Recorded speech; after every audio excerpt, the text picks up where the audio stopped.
सर्वे भवन्तु सुखिनः सर्वे सन्तु निरामयाः सर्वे भद्राणि पश्यन्तु मा कश्चित् दुःखभाग् भवेत्।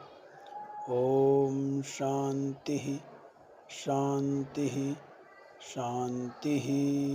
નમસ્કાર મિત્રો, સંસ્કૃત સંખ્યાવાચક અને પૂરક વિશેષણ વિશે આજે આપણે અભ્યાસ કરવાનો છે. સૌથી પહેલો પ્રશ્ન એ થાય કે વિશેષણ એટલે શું? કારણ કે સંખ્યાવાચક અને પૂરક શબ્દને સમજતા પહેલા આપણે વિશેષણ એના અર્થ અને પ્રકારો વિશે આજે આપણે પહેલા સમજ કેળવી લઈએ. તો વિશેષણ એટલે શું, એના અર્થ અને પ્રકાર. ગુજરાતીમાં વ્યાખ્યા છે કે નામના અર્થમાં વધારો કરે તેને વિશેષણ કહેવાય. ગુજરાતીમાં ફક્ત આટલી જ વ્યાખ્યા છે, પણ આ વ્યાખ્યા અપૂરતી છે. સંસ્કૃતમાં એની વિશેષ સમજ આપતા વ્યાખ્યા છે કે અન્યસ્ય વ્યાવર્તકમ વિશેષણ, અર્થાત જે બીજાનો નિષેધ કરે તેને વિશેષણ કહેવાય. હવે પ્રશ્ન એ થાય કે બીજાનો નિષેધ કરવો એટલે શું? આ વાતને એક ઉદાહરણથી આપણે સમજીએ. અહીંયા થોડી ચર્ચાને અવકાશ છે કે માની લો કે આપણી શાળામાં એક પૂજા રાખેલી છે અને એ માટે ફૂલોની જરૂર છે. હવે પૂજા રાખી છે અને ફૂલોની જરૂર હોય તો સ્વાભાવિક છે કે બાળકોને માની લો કે મેં કહ્યું કે ભાઈ આપણે પૂજા માટે ફૂલો જોઈએ છે, ફૂલો લઈ આવો. તો માની લો કે બાજુમાં એક બગીચો છે, બાળકો ફૂલો લેવા માટે ગયા. જેવા ફૂલો લેવા ગયા એમાં થોડી જ વારમાં તરત પાછા આવ્યા. આવીને કીધું કે સાહેબ તમે ફૂલો તો મંગાવ્યા, પણ ત્યાં તો ફૂલો તો ઘણા બધા છે, કયું ફૂલ લાવીએ? કયું ફૂલ લાવીએ? ગુલાબ, ચંપો, ચમેલી, આવા અનેક ફૂલો છે, એમાંથી કયું ફૂલ આપણે જોઈએ છે? તો ફરી મોકલ્યા કે એક કામ કરો, ગુલાબનું ફૂલ લઈ આવો.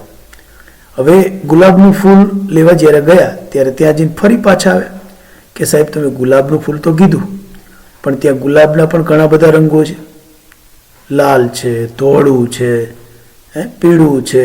માની લો કે નહીં હોય, પણ આ તો આપણે કહીએ કે આવા અલગ અલગ રંગના ગુલાબના ફૂલો છે, તો કયું ફૂલ લઈએ? તો પછી આપણે કીધું કે એક કામ કરો, લાલ ગુલાબ લઈ આવો. હવે જ્યારે એવું કીધું કે ગુલાબ ફૂલ લઈ આવો ત્યારે અનેક ફૂલોમાંથી ગુલાબ એ અલગ તારવી દીધું. હવે જ્યારે ફૂલોની વાત આવી કે ફૂલો લઈ આવો ત્યારે બધા અનેક ફૂલો હતા, પણ એમાં ગુલાબનું લઈ આવો ફૂલ એમ કીધું એટલે બાકીના ફૂલોનો, બાકીના જે નામ હતા ફૂલોના, એ બધાનો નિષેધ થઈ ગયો. એક સ્પષ્ટ વસ્તુ ઉપર આવી ગયા કે ગુલાબનું જ ફૂલ. હવે ગુલાબના પણ અનેક રંગો હતા, પણ એ રંગોમાંથી પણ જ્યારે લાલ ગુલાબ કીધું એટલે બીજા રંગોનો આપોઆપ નિષેધ થઈ ગયો. આમ ચોકસાઈ ઉપર લાવવાનું કામ એ આ રીતે વિશેષણ કરે છે. એટલે કે બીજાનો જે નિષેધ કરે તેને વિશેષણ કહેવાય. ખાલી નામના અર્થમાં વધારો નહીં, એક ચોકસાઈ ઉપર આપણને લઈ આવવાનું કામ વિશેષણ કરે છે. આગળ જોઈએ આપણે હવે વિશેષણના પ્રકારો. તો વિશેષણના બે પ્રકારો છે, મુખ્ય રીતે બે પ્રકારો છે, અભેદમૂલક વિશેષણ અને ભેદમૂલક વિશેષણ. એને આપણે જોવાનો પ્રયત્ન કરીએ. અભેદમૂલક એટલે શું? તો કે વિશેષણ અને વિશેષ્ય વચ્ચે અભેદ એટલે કે જુદાપણું હોય જ નહીં એવું વિશેષણ એને અભેદમૂલક વિશેષણ કહેવાય. અને ભેદમૂલક વિશેષણ એટલે વિશેષણ અને વિશેષ્ય વચ્ચે ભેદ એટલે કે જુદાપણું હોય. આ વાતને સ્પષ્ટ રીતે સમજીશું કે જે વિશેષણ અને વિશેષ્ય વચ્ચે કોઈ ભેદ હોય જ નહીં એને અભેદમૂલક કહેવાય, અને વિશેષણ અને વિશેષ્ય વચ્ચે ભેદ એટલે કે જુદાપણું હોય તેને ભેદમૂલક વિશેષણ કહેવાય. આ બાબતને ઉદાહરણો દ્વારા સમજીએ. સૌથી પહેલા અભેદમૂલક વિશેષણને ઉદાહરણથી સમજીએ કે આ રાતું ફૂલ છે, વીર રામ રાવણને મારે છે. આ બે ઉદાહરણો આપણે જોઈએ. તો આપણે એમ કહીએ કે ભાઈ રાતું ફૂલ, તો કે આ ફૂલ લઈ આવો અને રાતું લઈ આવો એમ જુદું જુદું લાવશે તો ચાલશે? કે બજારમાંથી રાતો રંગ લઈ આવે અને સફેદ ફૂલ લઈ આવે અને બંને કહી દે લો આ રાતું અને આ ફૂલ, તો ચાલશે? પેલા વીર અને પેલા રામ આવે છે એમ કહેવાય? પેલા આવે છે વીર રામ આવે છે એમ જ કહેવાય ને. રામની અંદર વીરતાનો એકે એક અંગમાં ગુણ પડેલો છે. એટલે રામથી વીર અને વીરથી રામ જુદા થઈ શકે નહીં. એટલે કે વીર અને રામ વચ્ચે અભેદ છે, જુદાપણું છે જ નહીં. વીર અને રામને જુદા કરી જ ન શકાય. રાતુ અને ફૂલને જુદા કરી જ ના શકાય. રાતુ હોય ત્યાં જ ફૂલ હોય, ફૂલ હોય ત્યાં જ રાતુ હોય. રાતુ અને ફૂલ એકબીજાના પૂરક છે, એકબીજાથી જુદા કદી હોઈ શકે નહીં. એટલે કે ફૂલ અને રાતુ એ બંને વચ્ચે અભેદ છે. એટલે કે વિશેષણ અને વિશેષ્ય વચ્ચે અભેદ છે, જુદાપણું છે જ નહીં. એટલા માટે આ અભેદમૂલક વિશેષણ છે. અને અભેદમૂલક વિશેષણ હોય જ્યાં ભેદ જ નથી ત્યાં સ્વાભાવિક વસ્તુ છે કે વિશેષણ અને વિશેષ્ય બંનેના લિંગ, વચન અને વિભક્તિ સમાન હોય. અહીંયા પણ આપણે જોઈએ છીએ કે ફૂલની જે વિભક્તિ લાગશે, ફૂલ જે લિંગનું હશે, ફૂલ જે વચનનું હશે, એવું જ લિંગ, વચન અને વિભક્તિ રાતુને પણ લાગશે. રામ જે લિંગ, વચન અને વિભક્તિનો પદ હશે વિશેષ્ય રૂપે, એવું જ વિશેષણ એટલે કે વીરને પણ એ જ લિંગ, વચન અને વિભક્તિનું પદ પણ લાગશે. આ વાતને આપણે સંસ્કૃત ઉદાહરણથી જોઈએ. ગુજરાતીમાં એટલી બધી સ્પષ્ટતા નહીં થાય, પણ સંસ્કૃત ઉદાહરણથી એની વિશેષ સ્પષ્ટતા થશે. જેમ કે ગુજરાતીમાં આ રાતુ ફૂલ છે એ વાતને આપણે સંસ્કૃત જોઈએ કે એતત રક્ત પુષ્પમ અસ્તિ. અહીંયા પુષ્પમને વિશેષણ ને વિભક્તિ લગાડી છે, રક્તને આપણે નથી લગાડી હાલ પૂરતી. તો પુષ્પમ એ કયું છે? તો નપુંસકલિંગ પ્રથમા એક વચન છે, તો એમાં છેલ્લે મ લાગેલો છે. મ અને અનુસ્વાર બંને એકબીજાના પૂરક છે. તો અહીંયા રક્ત એને પણ આપણે અનુસ્વાર કે મ કરવો પડશે. એટલે અહીંયા આપણે અનુસ્વાર કરીએ તો રક્તમ પુષ્પમ અસ્તિ. તો એતત રક્તમ પુષ્પમ અસ્તિ એવી રીતનું થશે. બીજું જોઈએ આપણે કે વીર રામ રાવણને મારે છે. તો રામનું વિશેષણ વીર છે, તો રામને પ્રથમા વિભક્તિ લાગે છે. રામઃ રાવણમ મારયતિ. રામઃ પુલ્લિંગ પ્રથમા એક વચન, તો વીરને પણ એના જેવું રામ જેવું થશે. એટલે કે અહીંયા વિશેષણ વિસર્ગ લાગેલો હોય તો અહીંયા પણ વિસર્ગ લાગશે. તો અહીંયા જોઈશું આપણે વીરઃ રામઃ રાવણમ મારયતિ આવી રીતનું થશે. તો આટલી સ્પષ્ટતા થઈ જવી જોઈએ. ભેદમૂલક વિશેષણ આપણે જોઈએ તો આ ગુલાબનું ફૂલ છે, દશરથના રામ રાવણને મારે છે. અહીંયા ષષ્ઠી વિભક્તિ ખાસ કરીને ભેદમૂલક વિશેષણમાં વપરાશે. ફૂલની વિશેષતા એ ગુલાબ છે. અહીંયા ગુલાબ એ ફૂલનું નામ નથી, ગુલાબ નામનો છોડ છે અને એનું ફૂલ છે. એટલે ગુલાબનો છોડ અને ફૂલ એ બંને જુદું છે. ગુલાબના છોડનું આ ફૂલ છે, ભલે પછી આપણે કંઈ ગુલાબનું ફૂલ છે, પણ ગુલાબનો છોડ છે એનું આ ફૂલ છે. ફૂલ તો બધા એક જ છે, સરખા જ છે, પણ ગુલાબના છોડનું ફૂલ એટલે એને ગુલાબ કહેવાય. કમળના છોડનું ફૂલ એટલે કમળ કહેવાય. દશરથના રામ, રામ તો ઘણા બધા છે. એ બધા રામમાંથી બલરામ, પરશુરામ, દશરથ પુત્ર રામ. તો કયા રામે રાવણને માર્યો? તો કે દશરથના રામે. તો અનેક રામમાંથી દશરથના પુત્ર રામે રાવણને માર્યો એમ કહીને બીજા રામનો નિષેધ કરે છે. એટલે દશરથ અને રામ બંને જુદા છે, એટલે કે બંને વચ્ચે ભેદ છે. એટલા માટે ભેદ હોવાના કારણે રામ અને દશરથ બંનેની વિભક્તિ પણ જુદી આવે. એટલે આ ભેદમૂલક વિશેષણ છે. જોઈએ, જો બંને વચ્ચે ભેદ જ હોય તો સ્વાભાવિક છે બંનેની વિભક્તિ પણ જુદી હોય. એટલે વિશેષણ અને વિશેષ્ય બંનેના લિંગ, વચન અને વિભક્તિ અલગ અલગ હોય ભેદમૂલક વિશેષણમાં. એને આપણે ઉદાહરણથી જોઈએ. આ ગુલાબનું ફૂલ છે, તો એતત પાટલ પુષ્પમ અસ્તિ. તો પુષ્પમ ક્ષાનું? પાટલ એટલે કે ગુલાબનું. તો એને ષષ્ઠી વિભક્તિ લાગશે નોનીનુંના. તો પાટલનું પાટલસ્ય પુષ્પમ અસ્તિ એમ થશે. એતત પાટલસ્ય પુષ્પમ અસ્તિ. આગળ જોઈએ, દશરથના રામ રાવણને મારે છે. તો રામઃ રાવણમ મારે. તે રામ કોના? તો દશરથના. તો દશરથ રામઃ રાવણમ મારયતિ. રામઃ રાવણમ મારયતિ એવી વાક્ય રચના છે. હવે દશરથ એનું વિશેષણ આપણે જુદું લગાડવાનું છે, કારણ કે બંનેની વિભક્તિ જુદી આવશે. દશરથ અને રામ વચ્ચે સંબંધ છે પિતા પુત્રનો, તો દશરથને ષષ્ઠી વિભક્તિ સંબંધના નામે વિભક્તિ લાગશે. તો દશરથસ્ય રામઃ રાવણમ મારયતિ એવી રીતની વાક્ય રચના થશે. હવે વિશેષ્ય અને વિશેષણનું લક્ષણ શું છે એ વિશે આપણે થોડું જોઈએ કે સંસ્કૃતમાં વિશેષણનો અર્થ અને પ્રકારો જોયા પછી એટલી સમજ કેળવાઈ જવી જોઈએ કે સંસ્કૃતમાં મોટા ભાગના વિશેષણો અભેદમૂલક હોય છે. અભેદમૂલક એટલે આપણે આગળ જોયું છે કે બંનેમાં ભેદ હોતો નથી. એટલે બંનેની લિંગ, વચન અને વિભક્તિ વિશેષણ વિશેષ્યની સરખી જ હોય. અને જો વિશેષણ અભેદમૂલક હોય તો તે વિશેષણ જે વિશેષ્ય માટે વપરાયું હોય તેના જેવા જ લિંગ, વચન અને વિભક્તિ આવશે. સંસ્કૃતમાં વિશેષણ અને વિશેષ્ય વિશે કહેવાયું છે કે યદલિંગમ યદવચનમ યાચ વિભક્તિ વિશેષ્યસ્ય તદલિંગમ તદવચનમ સાચ વિભક્તિ વિશેષણસ્યાપી. અર્થાત જે લિંગ, જે વચન અને જે વિભક્તિ વિશેષ્યની હોય છે તે જ લિંગ, તે જ વચન અને તે જ વિભક્તિ વિશેષણની પણ હોય જ છે. આ જ બાબતને આધારે ગુજરાતી ભાષામાં વિશેષણના વિકારી અને અવિકારી એવા બે પ્રકારો પડે છે. તે વિશે પણ આપણે થોડી સમજ કેળવીએ. ગુજરાતી વિશેષણ પ્રકાર સાથે વિશેષ્ય વિશેષણની સમજ આપણે કેળવીએ તો અવિકારી એટલે કે અપરિવર્તનશીલ અને વિકારી એટલે કે પરિવર્તનીય. જે વિશેષણમાં કોઈ પ્રકારનો ફેરફાર ન થાય તેને અવિકારી વિશેષણ કહેવાય અને જેમાં ફેરફાર થાય એ વિકારી વિશેષણ કહેવાય. જોઈએ આપણે અહીંયા ત્રણ ઉદાહરણો આપ્યા છે કે આ લાલ ઘોડો છે, આ લાલ સાડી છે, આ લાલ ફૂલ છે. તો અહીંયા અવિકારી રીતે જુઓ તો ઘોડો, સાડી અને ફૂલ એ ત્રણે પહેલું પુલ્લિંગ ઘોડો, બીજું સ્ત્રીલિંગ સાડી અને ત્રીજું નપુંસકલિંગ ફૂલ છે. પણ એના માટે વપરાયેલું વિશેષણ લાલ એમાં કોઈ પરિવર્તન આવ્યું નથી, એમાં વિકાર થયો નથી, એટલે એ વિશેષણ અવિકારી વિશેષણ કહેવાય. જે વિશેષણમાં કોઈ જ ફેરફાર ના થાય એના વિશેષ્ય પ્રમાણે તે અવિકારી વિશેષણ કહેવાય. અને વિકારી એટલે શું? તો અહીંયા ઘોડો એ પુલ્લિંગ છે તો રાતો, એનો લાલનો જ સમાનાર્થી શબ્દ રાતો છે તો રાતો એવું થઈ ગયું. ઘોડો કેવો? તો રાતો. સાડી કેવી? સ્ત્રીલિંગ છે તો રાતી. અને ફૂલ કેવું? તો રાતું. એમાં ફેરફારો થયા છે. એટલે વિશેષ્ય પ્રમાણે જે વિશેષણમાં ફેરફાર થાય તે વિકારી વિશેષણ અને વિશેષ્ય પ્રમાણે જે વિશેષણમાં કોઈ જ પરિવર્તન ના આવે, જેમ છે તેમ જ રહે તો એ અવિકારી વિશેષણ કહેવાય.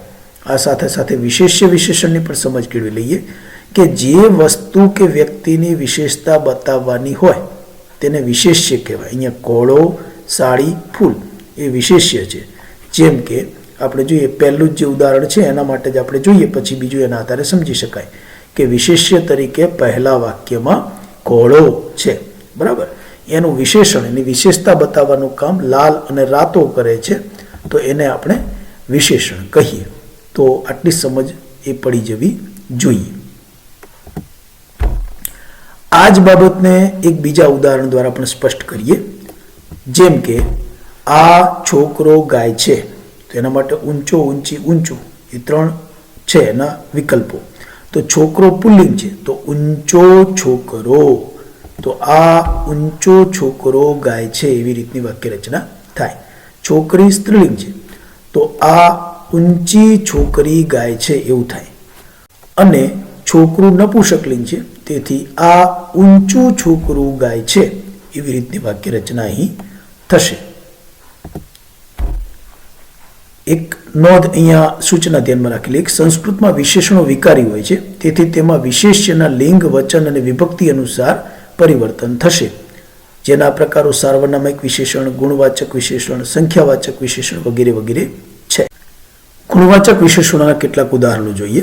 પ્રશ્ન પૂછવો હોય તો એવી રીતે પૂછાય. પુલ્લિંગમાં કીદૃશ, કીદૃશવ, કીદૃશાહ.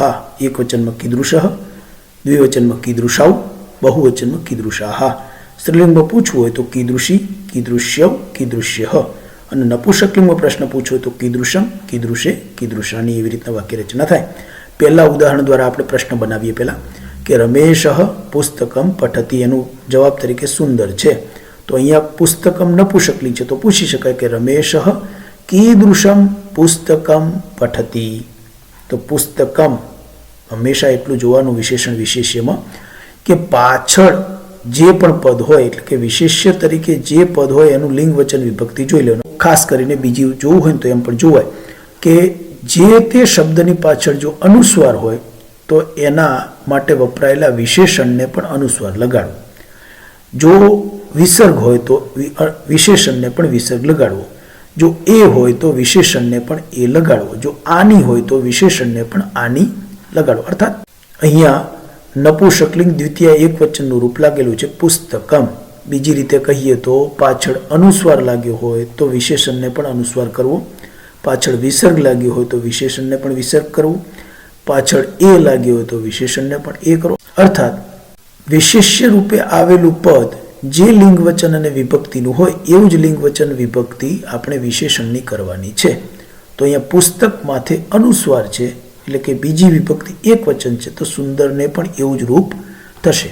ઉદાહરણથી આપણે જોઈએ કે રમેશ સુંદરમ પુસ્તકમ પઠતી. હવે જો અહીંયા પુસ્તકે એ આવ્યું તો પુષ્પા ખાલી જગ્યા પુસ્તકે, અહીંયા બે પુસ્તકોની વાત છે એટલે પુસ્તકે પઠતી તો પુસ્તકે એ આવ્યો પાછળ તો સુંદર ને સુંદરે થશે. રમે પુષ્પા સુંદરે પુસ્તકે પઠતી, અહીંયા ખાલી જગ્યામાં શબ્દો મૂકી દેવાના સરળતા ખાતર, એ આપણે કૌંસમાં જ રાખ્યા છે.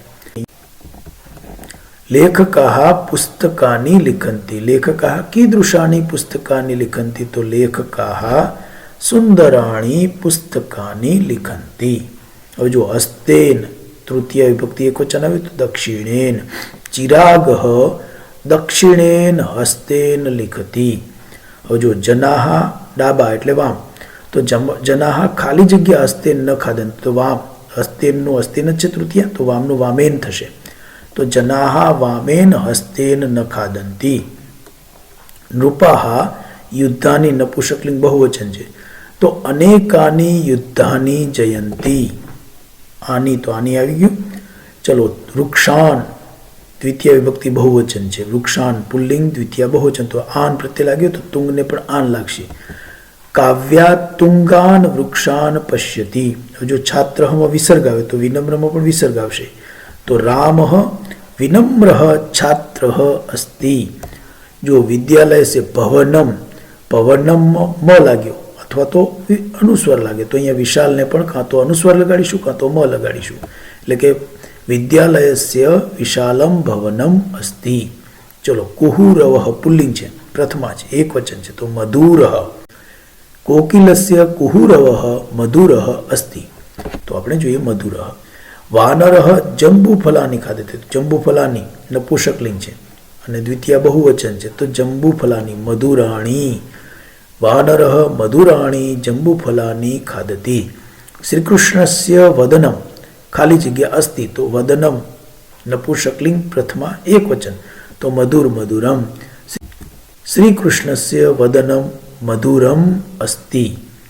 અહીંયા ખાલી જગ્યા મયુરાહ નૃત્ય તો મયુરાહ પુલ્લિંગ પ્રથમા બહુવચન છે તો પ્રસન્નાહ મયુરાહ નૃત્યંતી. વને ખાલી જગ્યા વૃક્ષાહ, વૃક્ષાહ પુલ્લિંગ પ્રથમા બહુવચન છે તો આહા તો હરિતાહ વૃક્ષાહ ભવંતી. આગળ જોઈએ આપણે ચંદ્રસ્ય ખાલી જગ્યા કિરણાહ તો કિરણાહ તો શીતલાહ કિરણાહ સંતિ. વિપિને ખાલી જગ્યા ગજાહ ગર્જંતી ગજાહ તો ઉન્નતાહ ગજાહ ગર્જંતી. આકાશે ખાલી જગ્યા ઘનાહ વસંતી તો શ્યામ તો શ્યામાહ, આકાશે શ્યામાહ ઘનાહ વસંતી. ધવલઃ ખાલી જગ્યા બાલકઃ અસ્તિ તો બાલકઃ પુલ્લિંગ પ્રથમા એક વચન તો અહીંયા વામનઃ બાલકઃ અસ્તિ. ઉદ્યાને ખાલી જગ્યા પુષ્પાણી સંતિ તો પુષ્પાણી નપુંસકલિંગ પ્રથમા બહુવચન તો રક્તાની પુષ્પાણી સંતિ. તળાગસ્ય ખાલી જગ્યા નીરે પદ્માની સંતિ તો નીરે વિપુલે નીરે, વિપુલે બંનેમાં એ લાગ્યો છેલ્લે. ખાલી જગ્યા પુરુષાહ ગચ્છન્તિ તો સાપરાધ સાપરાધાહ પુરુષાહ ગચ્છન્તિ. વર્ણેન તૃતીયા એક વચન તો પીતેન વર્ણેન ચિત્રમ કરોમી. બાણેન તૃતીયા એક વચન તો રામઃ ઉત્તમેન બાણેન રાવણમ મારયતિ ઉત્તમેન. ગંગા ખાલી જગ્યા નદી, જો નદી સ્ત્રીલિંગ છે એનું નદીનું નદી થાય પણ જ્યારે સ્ત્રીલિંગ જ્યારે વિશેષણ બનાવો ત્યારે લગભગ આ પ્રત્યે લાગે છે એટલે દીર્ઘનું થઈ જાય દીર્ઘા.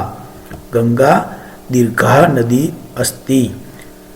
ખાલી જગ્યા આમ્રમ પતતી તો કેવું આ કેરી પડે છે તો અપક્વમ કાચી તો અપક્વમ આમ્રમ પતતી. સંકલ્પ ખાલી જગ્યા બીજમ, બીજમ નપુંસકલિંગ એક વચન છે તો ઉત્તમમ ઉત્તમમ બીજમ અસ્તિ.